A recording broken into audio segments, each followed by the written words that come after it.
Hello, this is Angelia, and you are listening to or watching the podcast, Why You Do What You Do, the podcast that talks about human development and psychology to maybe help you figure out a little bit more about why you do what you do. And last time we were talking about generativity as a factor in psychosocial adjustment. And now we're going to pick up on, is middle age a woman's prime of life? Some women say it is, some women say it's not. It just depends. For many women, late middle age may be the prime of life. And that's usually because you got your family raised, you've moved up in your job, or you've started a new one and doing what you want to do. It depends. Everyone's different. But a lot of folks like that, they think it's the prime of life. Among a cross-sectional sample of nearly 700 Mills College alumni, ages 26 to 80, women in their early 50s most often describe their lives as first rate. And so these were probably older women, because I don't think we say first rate anymore, but maybe we should. They were young enough to be in good health and old enough to have launched their children and to be financially secure. So, like I said, they got the kids out, and they're financially secure, so now they can kind of do what they want to do. Life at home was simpler. The energy that had gone into child rearing was redirected to partners, work, community, or themselves. So now they don't have to invest all that time and energy and money into raising the kids. They can do, like I said, what they want to do now.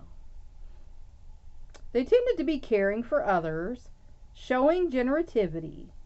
So a lot of folks do things, that have to do with, giving back to the community or their family or whoever, and trying to have something that's going to outlast them.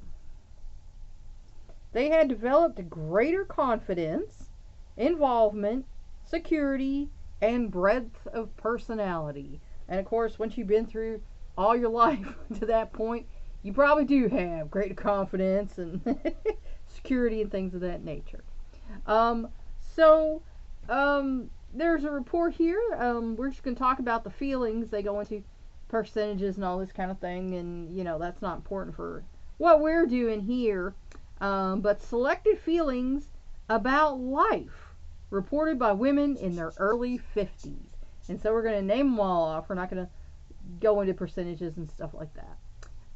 Identity questioning and turmoil. Like I said, people start soul searching. What was my life about? Excitement, turmoil about my impulses and potential, because there might be, some problem between there. You might have desire to do stuff that's, keeping you held back from your potential. Searching for a sense of who I am. Some folks get to this age, they have no idea who they are, because they were, a child, or then they were a wife, mother. They had no time for themselves. They have no idea. Anxious that I won't live up to my potential.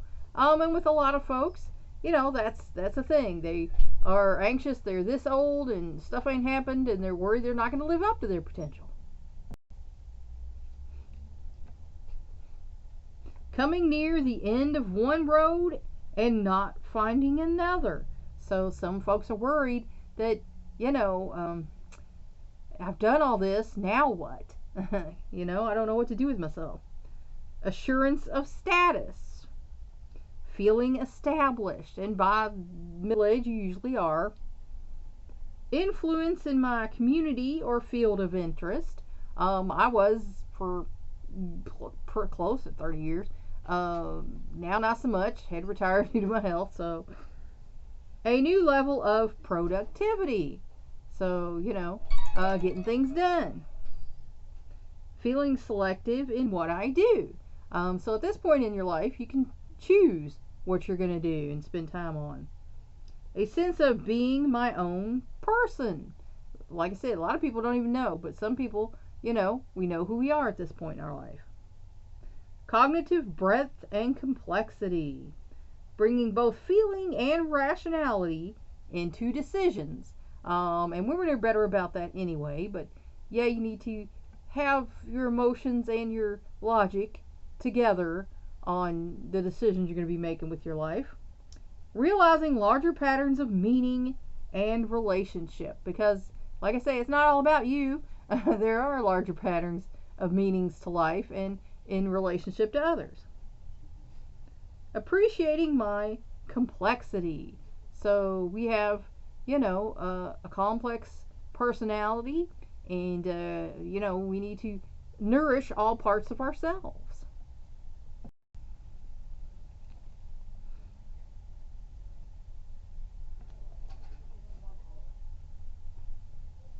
Discovering new parts of myself. And like I say, some people, they take up new hobbies, take up new jobs.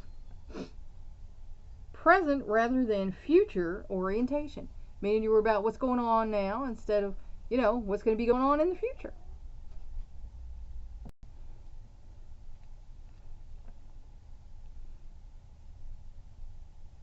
Present rather than future orientation. Focus on reality. Because let's face it, we live in reality. You can have your ideals, your political stance, and everything else, but when it comes right down to it, reality is going to win out. Meeting the needs of the day and not being too emotional about them. Because we have stuff we got to do every day. And if you're too emotional about it, not getting emotional, my day gets derailed, everybody does. But if you get too emotional about it, that's a problem for you. More satisfied with what I have. Like I said, I feel like I'm very well blessed. Less worried about what I won't get. I might never get my nice beach house in Hawaii. I'd love to have it, but I might never get it. So it's not going to kill me if I don't. Feeling the importance of time's passing. Time ticks. Time stands still for no man or woman. So you have to make the most of your time. Adjustment and relational smoothness. Again, you have to adjust and have smoothness in your relationships if you want to get along with people. Feeling secure and committed. Now, I've been in relationships where the person was very insecure, and that's ugly. Because if you're always worried that I'm looking at somebody else, messing with somebody else or whatever, then I don't feel like I'm secure with you. Because if you're accusing me of that, I figure that you're doing that. Because you accuse people of what you're guilty of. So, committed, again, I prefer a committed relationship. I have been in dating kind of long-term relationships. It's not what I prefer. But, with bad experiences sometimes comes caution. So, I'm going to leave that there. Feeling my life is moving well. And, if you have gone about having a life, then it should be. Feeling optimistic about the future. And, I have plans for the future to keep doing things, and, they might not work out, but I'm optimistic about it. A new level of intimacy. Like I say, me and my husband now, we're kind of like we were when we were kids. All the BS is kind of not in the way anymore. Because when we were coming up, when we were kids and it was just me and him, we were fine. But when we became men and women, that's when trouble started. Because other men were telling him how he should relate to me. And other women were telling me how I should relate to him. And then everybody else got all in our business and caused problems between us. Now we're just kind of back to me and him. And that's better because we relate to each other one-on-one as people, just us, not as a man and a woman. Because that's where trouble comes in. We start defining each other by your sex. Because, you can't choose what you're born as. You're just born as that. So, you shouldn't relate to each other as that. It should just be you two, relating to each other. Doing things for others and then feeling exploited. Now, sometimes that happens. If you do things for others, there are going to be people who take advantage of you. I had a coaching client, and she said, "Oh, I don't have any money. I can't afford to pay you, except for a little bit." I'm like, "Okay, that's fine," because I did a sliding fee scale.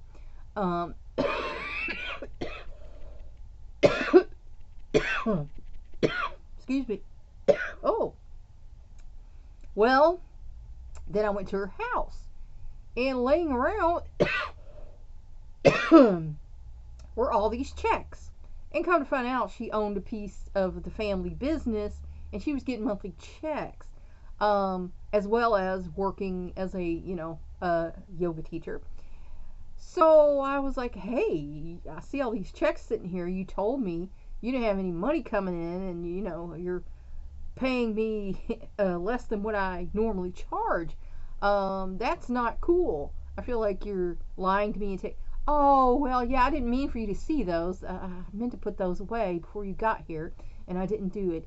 Yeah, I don't count that as income, really, because it's not very much, and blah, blah, blah. So, and there are people who are going to take advantage of you like that. And I had a woman, two women actually, come on board our charity who were in it for the money. The one said, you said there'd be money in this. And I said, well, maybe eventually, not, and she's like, well, you're going to have to start paying me. And of course, that's illegal for her to get paid for being a director of the charity. So she went, and we voted her gone. And then there's another woman who tried to come in, take over things, and change things around. And I don't know why she thought that was going to succeed. It's like a board, with professionals, mental health professionals. We had a psychologist and a counselor on the board. So I don't know why she thought her little crazy self was going to come there and accomplish anything. But she got out too. And sometimes you do feel exploited. Sometimes you're going to do stuff for others, and they're using you. And you know that, but you can look at the fact that you did the right thing. I did the right thing. If you did the wrong thing, that's on you. You're going to have to pay for that. I did the right thing. Feeling very much alone. There are a lot of people who feel very alone, especially at this age. And my advice is to find something you love to do. Go out and do it, and you'll make friends. Feelings of competition with other women. A lot of women feel that. And that's a bad thing, because that's the number one problem that men have with women, is they're catty with each other. You shouldn't compete with other women. You should be yourself. You're you. You're your own unique little snowflake. And it don't matter what, Dak and Joan and, Jack Hay are doing. You should be doing you. You shouldn't be competing. There's enough for everybody, and we shouldn't be competing with each other, women, because it's stupid. Feeling angry at men and masculinity. Now, there are a lot of bitter older women, bitter younger women even. But let's face it, a man is just a man. He was born that way. He was taught how he was taught. And if you find a macho man that you really can't stand, don't be around him. Just don't. And masculinity, again, doesn't have to be, a big deal. Like I said, there are macho guys out there. If you don't want one, don't have one. But there are nice guys who are not like that. And, they might say nice guys finish last, but in my book, nice guys finish first. So, Awareness of aging and reduced vitality. Yep, we're getting older. Nope, we can't do things we used to do. When I was younger, my kids were little, I used to climb up. They had a bunk bed, and there was a wall between with the closet and bunk bed, and I used to climb up and have my feet on that and my hands on that. I'd be like suspended between these two things, trying to reach up on the top shelf of the closet. And they just thought that was cool. They called me, Jackie Chan, because Mom could, do that and walk up in a doorway. I showed them how you stand on the doorway and do that. And I could do that in my 20s and, early 30s. But, yeah, I definitely can't do that now. So, I can't sit in the chair too long without the sciatica hurting, So, did you ever think you'd see a day where sitting in the chair would hurt you? No. It's just crazy. Looking old. We're all going to look old. You can take care of yourself so that you don't look as old. Like I say, I got genetically lucky because my mom's mom, she's 78 years old. She's just now starting to get some wrinkles and some gray hair, So, I can only hope to go that long, but I know not, because I already got gray hair, and I'm getting, the turkey neck thing that old people do. So, it's happening. Being treated as an older person. Now, I experienced that. Me and my husband experienced that not long ago at a restaurant. Someone was calling us ma'am and sir. And then we were given the senior discount without them even asking. And my husband's like, do we look that old? You know, it's like, well, the senior discount's 60, so you are that old. But, you know, reducing the intensity of my achievement efforts. And like I said, because of my health, I've had to scale back. My first heart attack kicked my butt, or my heart episode. They don't want to call it a heart attack anymore, but that, you know, is what it was. I was down on the couch for weeks and get up, my chest hurt, just dizzy feeling. So, you know, I couldn't drive anymore. I gave my son my car because his broke down. I'm just like, take it, because I don't know if I'll be driving again. But I knew I could not, you know, because I got up and started trying to do stuff. I could not put in the hours necessary to keep my ministry and our charity going. I couldn't do it. So I've had to scale way back to, you know, basically I'm still trying to do the same things I did then, but here on YouTube, you know, and online. So it's been rough, but, you know, I cannot keep doing what I was doing, you know, because I physically can't stand for any length of time anymore. I can't sit for, you know, up to 4 hours a day. I have to get up and move around and do things, and like I say, a boss is not going to be understanding of that, so I already know I can't work for anybody else. So, yeah, that is a thing that happens. Liking an active social life. I do like to get out. We got 2 events this weekend. I got 2 art exhibits that I'm in. And so we're going to one Friday night, one Saturday night. And then next week, my husband's company has their little holiday get-together thing. We're going to Derby Dinner Playhouse and eating and watching a play. So, you know, I do like to get out and do things every now and again and see friends. Being very interested in sex now. I don't know that is a thing, you know, but I used to work in a nursing home years ago, and those old people would visit each other's rooms, and yeah, but like my husband commented one day, it was better than we're older because we don't have to worry about getting pregnant. So, you know, I guess that makes it a little better.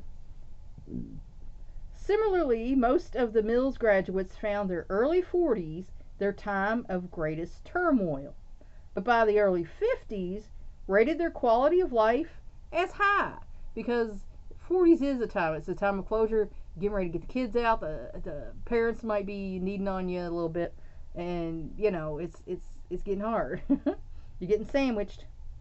They were more self-confident, independent, decisive, dominant, and self-affirming, and less self-critical than they had been earlier in their life. So you start to level out. They became more comfortable with themselves, partly because they were adhering to their own standards. When you get up into your 50s, you ain't having anybody else's BS. You're just not. You're getting old. You want to do things you want to do things your way, and you just don't have the patience for all that rat race stuff. You know, you're not dealing with it. Whereas in their early 40s, these women had been keenly aware of the social clock. Remember what people expect of you. By the early 50s, they were no longer concerned about meeting outside expectations, because we don't care. We're doing our thing, we're going to do our thing, and we don't care. In line with Jung's theory, enhanced well-being for women may be the outcome of a midlife review that leads to pursuit of previously submerged aspirations. Because, like I said, back in the day, I was told I couldn't go to college, and so I started a work life, and I got married, and then, you know, I ended up having kids, and so I didn't go back to school until I was 34 years old. My youngest child was 4 years old, and the only reason I got to do that is because one of my in-laws left me some money. That shocked that family, but my grandma-in-law left me some money, so I was able to go back to school. In a longitudinal study of the Radcliffe College class of 1964, The consequence of a midlife review seemed most substantial for women who wished they had explored educational or work options more fully before assuming traditional family roles. Like I said, a lot of women, that's what they were taught. You do this, but then after the kids, it's like, why can't I go to school and be what I want? Why can't I choose the career I want? Why can't I do the things I want?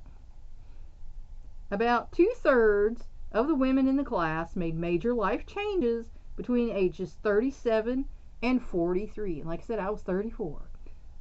Women who had midlife regrets and changed their lives accordingly had greater well-being and better psychological adjustment in their late 40s than those who had regrets but did not make desired changes. Because the ones who made the desired changes actually got up and did something about it. And the ones who did not are sitting on their butt complaining about it. So nothing's changed for them. The women were members of the first generation of American middle-class women to experience a shift between traditional and non-traditional female roles. Because we know in 64 it was still pretty traditional. Socialized to be homemakers and mothers, they matured at a time when large numbers of women began to take advantage of expanding educational and vocational opportunities. So in the 60s, they were starting to realize, I don't have to be just a mom and wife. I can do both things and do what I want. Their midlife pattern was not characteristic of their mother's generation, who generally accepted the traditional women's role, because that's what their mothers did. They got married, they had kids, they was a mom, grandma, whatever. They never did anything more. That's a shame. Nor may this pattern apply to more recent cohorts who have started careers earlier and put off motherhood longer, or to women of other socioeconomic groups. Because, like I say, not everybody gets this choice, and, you know, a woman in sub-Saharan Africa might still not have the choice to go to school or do what she wants with her life, and that's a shame. Changes in relationships at midlife. It is hard to generalize about the meaning of relationships in middle age today. Not only does that period cover a quarter century of development, it also embraces a greater multiplicity of life paths than ever before, because there's so many options today for everybody. One 45-year-old may be happily married and raising children. Another may be contemplating marriage or on the brink of divorce. One 60-year-old may have a large network of friends, relatives, and colleagues. Another may have no known living relatives and only a few intimate friendships. For most middle-aged people, however, relationships with others are very important, perhaps in a different way than earlier in life. Of course, we know earlier in life when you're kids, and especially in middle and high school, the friends are it. You know, my friends, what do they think? And, you know, and all this, and you want to be in with them. And then in the 20s, the opposite sex relationship is the important thing. And then when you're in 30s, you might become a parent, and that's the most important thing. And then when you get 50s, it's more about spending time with, you know, your loved ones and your friends, and, you know, there becomes more of a balance when you get older. Theories of social contact. According to social convoy theory, people move through life surrounded by social convoys. You know, like the 70s movie Convoy. Get your own little convoy. Circles of close friends and family members of varying degrees of closeness, on whom they can rely for assistance, well-being, and social support, and to whom they, in turn, also offer care, concern, and support. That's, you know, different people at different times in your life. And you might be thick as thieves at one point in your life, and then you drift apart at another point in your life. So it just all depends.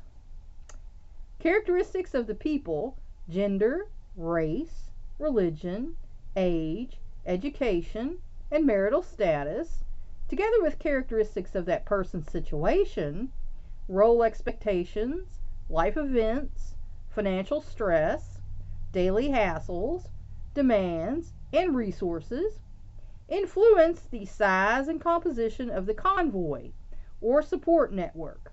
Like I said, we each got our own. It might be comprised of family, friends, people you work with, people you know, neighbors, your pets, whoever. The amount and kind of social support a person receives, and the satisfaction derived from this support. All of these factors contribute to health and well-being. So lone wolves are not in a good place. Although convoys usually show long-term stability, their composition can change.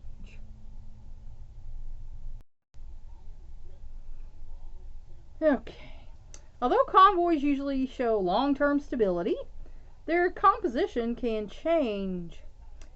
Women's convoys particularly, the inner circle tend to be larger than men's.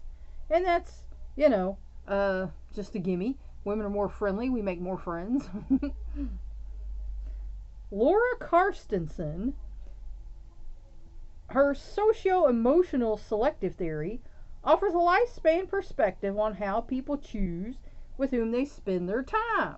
Because we do choose who we spend our time with, most of the time. According to Carstensen, social interaction has 3 main goals.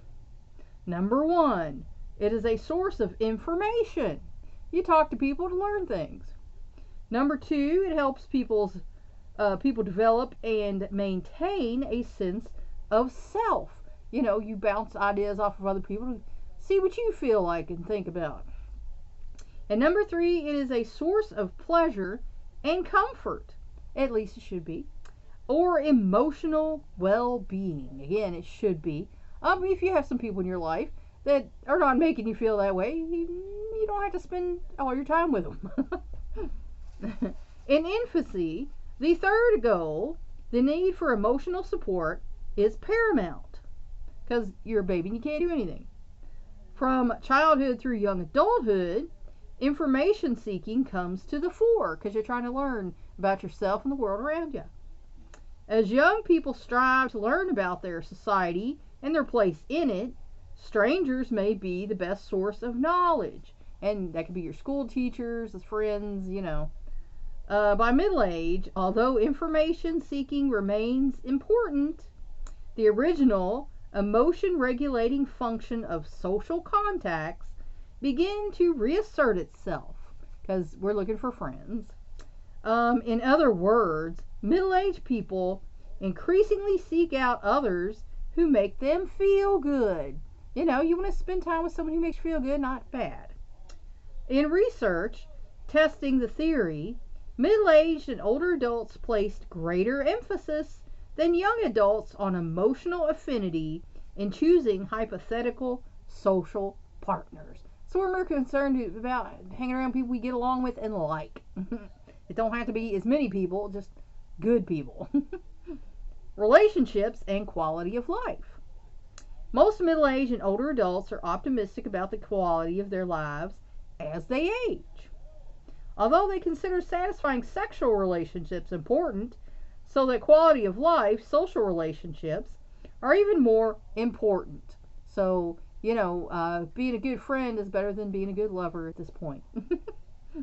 About 9 out of 10 men and women say a good relationship with a spouse or partner is important to their quality of life. And so are close ties to friends and families. As in young adulthood, relationships seem to be good for physical as well as mental health. In a longitudinal study of 32,000 and some odd healthy U.S. men between age 42 and 77, socially isolated men, those who were not married, had fewer than 6 friends and relatives, and did not belong to religious or community groups, were more likely to die of cardiovascular disease, accidents, or suicide during the next 4 years than men with larger social networks. So like I said, loners do not have it so good. On the other hand, midlife relationships also present demands that can be stressful and restrictive. These demands and their psychological repercussions tend to fall most heavily on women. A sense of responsibility and concern for others may impair a woman's well-being when problems or misfortunes beset her mate, children, parents, friends, or co-workers. And that's because, we're more sensitive, we're more invested in these relationships. This vicarious stress may help explain why middle-aged women are especially susceptible to depression and other mental health problems, and why they tend to be unhappier with their marriages than men. In studying midlife social relationships, then, we need to keep in mind that their effects can be both positive and negative. More does not necessarily mean better. I had a larger social circle than I have now. But there were people who were very negative and hateful, and especially with the polarizing climate we have here in America. I let a lot of people go. I cut them loose because I'm like, no, I'm not dealing with this. If you were my friend coming up, but now you suddenly hate me because I don't like the same political party as you do, and you're like super emotionally invested in this now, that's your problem. That's not my problem. But I'm not going to sit there and let you hate on me about it. You can just hit the door and don't let it hit you in your booty. The quality of relationship and its impact on well-being are what counts. And these attributes can shift from time to time because we're not all the same forever during our entire life. And that's where I'm going to leave you for today. Hope this helped you figure out maybe a little bit more about why you do what you do. Please like and share this educational program so we can spread it around the world. If you want to help me out, subscribe to my YouTube channel. If you want to help me out even more, go to my Patreon page and become a patron. Thanks for watching. That's all for now. Until next time.